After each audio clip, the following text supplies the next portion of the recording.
Good morning, everyone. Robin Shea here with Carnivore School of Results. And it's a beautiful Sunday morning in Bowling Green, Kentucky after a dreadful night. We had storms, really bad storms with the possibility of tornadoes. And I do understand that people were hit everywhere in the South with tornadoes, and hope all of you were safe. We had a big tornado party. We had 8 dogs, 2 cats, 14 bodies until about 1 o'clock in the morning. So that's always fun. Anyway, I wanted to pop on here this morning and just talk to you about getting real, carnivore and weight gain. Okay. Greg and I have been so successful on our health recovery and our weight loss journey. And as many of you know, I went into carnivore with 0 expectations and walked away with completely changed postmenopausal weight loss, which was a shocker. Did not expect it at all, because I have done everything to try to get that 18 pounds off. Nothing moved it. Carnivore, within the first 4 months, boom, weight was gone. So it was just unreal, unbelievable. Greg's metabolic numbers went, just recovered. Complete recovery. And we've had 2 metabolic panels since we started carnivore in August. Now, the last 4 weeks, and this is why I feel it's really so important to stay on top of your markers, whatever those markers are, whether it's your blood work, whether it's your body composition, whether it's the scale, your blood pressure, whatever you are monitoring on a regular, consistent basis, stay on top of those, because we're all human and we all tend to veer our car back to the path of familiar. And when you've lived a carb-addicted life for 50, 45, however many years, your natural propensity is going to be to veer your car back over to that carb-addicted lane. So those markers remind you, woohoo, yoo-hoo, you're going the wrong way over here. So I don't like to use the scale as a God. The scale is not my God. The scale is not something that I hang my hat on, live or die, but it is an accurate marker of something moving and shifting in your body. So it is of use. It just can, sorry about that. Greg called. I don't even remember where I was, but we're going to pick up with markers. So my scale and Greg's scale has been telling us that we have veered off course just a little bit. Now, Greg's could be just settling in, and his weight gain, it's been about 5 pounds, 6 pounds. It could really just be seeking out a healthy weight for him. But we're still going to troubleshoot a couple things, because I think that's important. You've got to nail it down. And until we get our CGMs, which is the constant glucose monitor, we're just going to troubleshoot the old-fashioned way by elimination. So we are the eliminators, ultimate eliminators. Now, a couple things that I'm doing that I know I could tighten up is I'm a heavy cream latte girl, and I love them. They're my candy. They are my sweet spot. They're my reward. They're everything food is not supposed to be. I get a double shot latte, maybe. Now, with that being said, I will nurse that latte for a couple days. I know that sounds gross, but it's not gross. I'll drink about yay much of it, put it in the refrigerator, reheat it the next morning. And so one latte will last me 1 to maybe 3 days if I'm being really prudent with it. But I love them. And so I'll start my day with a latte. Well, what does that do? That immediately breaks my fast. Okay, so whether I want to tell myself it does or not, and I've done the Keto Mojo where I gauge my blood work and I look at my ketones and I look at my blood sugar. But so many of those numbers are skewed because I get up at 5, I go to the gym, work out fasted, grab a latte on my way home. So my Keto Mojo, and I do my Keto Mojo when I get home, about 30, 45 minutes after I get home. So those numbers are not going to be accurate. They're going to be skewed by a lot of things. So that's my bad. I'm not paying close enough attention to that. All right. So my first elimination is going to be the heavy cream coffee. Now, I won't drink black coffee. I just don't care about it. So the coffee will just go too. The next thing is my sacred indulgence, my pork belly. And love it. Love it. I could eat it 3 nights a week. I make it in the air fryer, season it up really good. The natural sweetness inside the pork comes out. Oh, it's just fantastic. But I have to wonder if that slight shift in the omega-3, omega-6 ratio in pork versus beef, I have to wonder if that's not inflammatory to me. And I have to wonder if the heavy cream isn't inflammatory to me as well. So those are 2 things that I don't think I'm having a weight gaining experience. I think I'm having an inflammatory experience. I'm shifting 3 to 4 pounds. And then what has happened is it's kind of leveled off at about a 4-pound weight gain. I know that sounds trite, and I know it sounds ridiculous to get hung up over that. As a researcher and as someone that loves self-experimentation, this is curious to me. It's not obsessive. It's not depressing. It's curious. So I'm going into this with a very healthy mind. I'm not going into this with a distressed mind. This is curiosity. So I just want to throw that out there.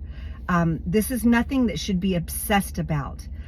If you can healthfully look at yourself as the ultimate lab rat, which is what I do, and I love to do it, then these types of experiments are very, very healthy. Okay, I just don't want you to get hung up and come into this with a win-lose mentality, because that's not what it is. We're just eliminating things that could potentially be inflammatory or true weight gaining, true fat storage, true insulin releasing, forcing those fat stores to open up. The next thing is my timed eating. I am a faster. I love fasting. I love a 20/4 split. I live there very, very well. Well, this last little bit, our life has been very crazy, and I have not been honoring my fasting schedule. Probably because I got so complacent, because my weight had dropped and leveled off so nicely that I got really complacent, and I just was not honoring my fasting schedule. And fasting is not a thing for me. I've been doing it for so long that it really is very effortless. But I just got out of sync with it. Okay. The next thing is I butter my steaks. And I mean, when I say I butter my steaks, I butter every single bite and love it. I mean, love it. So I'm playing with the steak thing because I already get a really fatty cut of prime ribeye. So I already know that my fat to protein ratio in my steak is going to be about where it needs to be. So that extra butter is for Robin because I love it. Well, maybe I don't need it.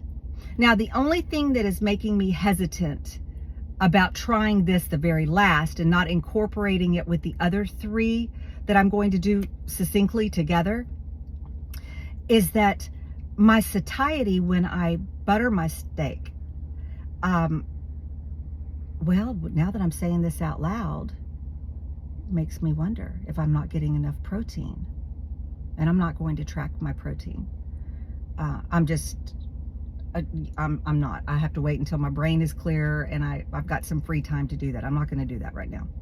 But I'm wondering, because my satiety level just shoots up, and I've been eating about a pound of protein, a pound of beef a day.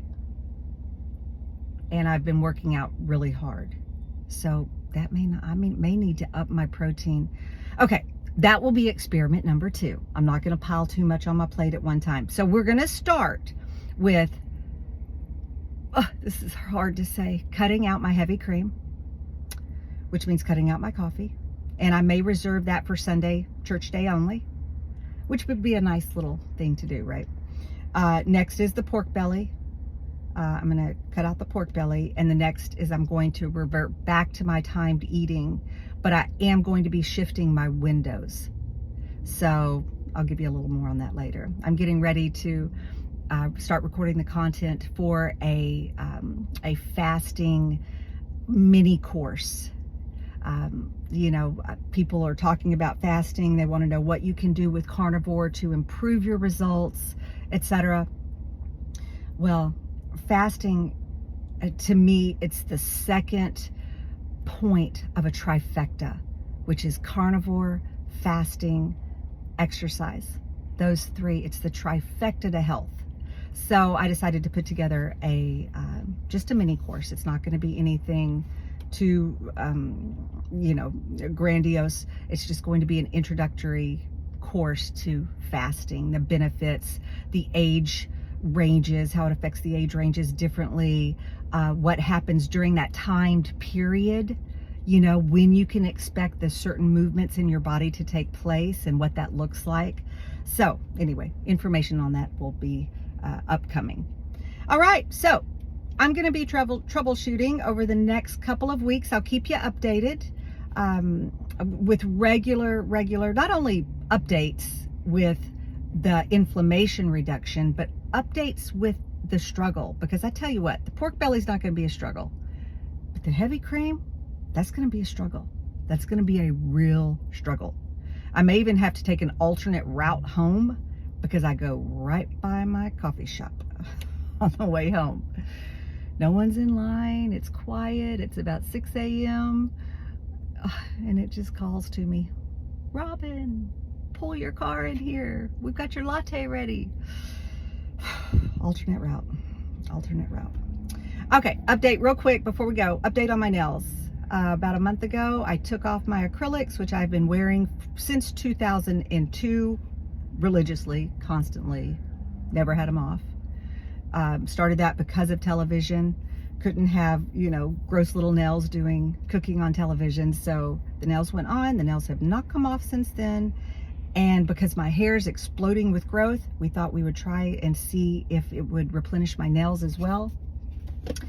And I'm not conclusive yet. I don't have an answer yet because I don't have my strength back in my nails yet. So I probably am another 2 months out from being able to say it replenished my nails beds. I still have ridges in my thumbnail here.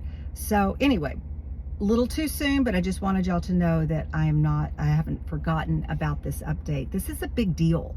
This is a big deal. When your hair responds and your nails respond, the last 2 protein motivated results, which is your hair and your nails, the extension of your health, and the jury's out. So I'll keep y'all posted, let you know.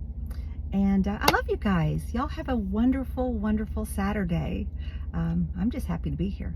Workout, check. Now I'm headed home to bring Greg a cup of coffee. Oh, by the way, we're not starting that until Monday. We're not starting our elimination till Monday. I have to have a sayonara party. So pork belly today.